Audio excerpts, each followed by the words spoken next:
حضرت والا فرماتے تھے کہ شیخ اور مرید کا جو جسم ہے نا جی ان میں دوری ہوتی ہے، روحوں میں دوری نہیں ہوتی.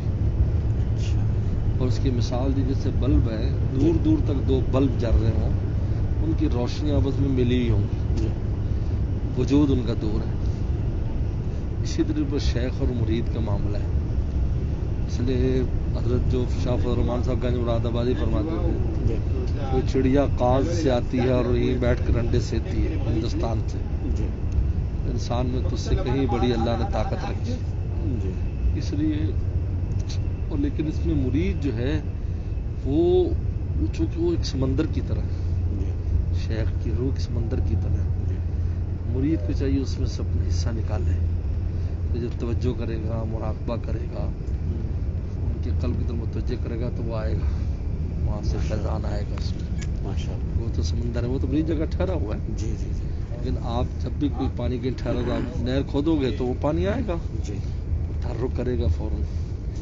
تو مرید جب اس طرح احتیاط ظاہر کرتا ہے فیضان کی تو فیض ادھر منتقل ہوتا ہے.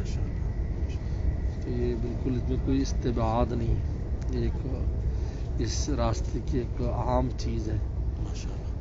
لیکن مرید توجہ نہیں کرتے.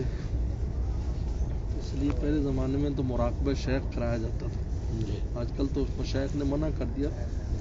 لیکن ایک اب یہ ہے کہ انسان اپنا قلب ادھر متوجہ رکھے، خصوصاً کسی کام میں ذکر میں بیان کرنا ہے، تھوڑا سا توجہ کر لی کہ قلب سے فیضان ہمیں آ رہا ہے اس پر، تو انشاءاللہ اس میں عجیب رنگ پڑ جائے گا.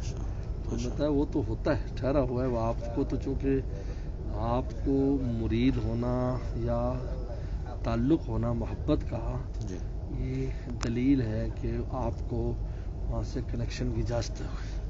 تو کنیکشن کا آپ کا کام ہے اس کو مال نکالنا.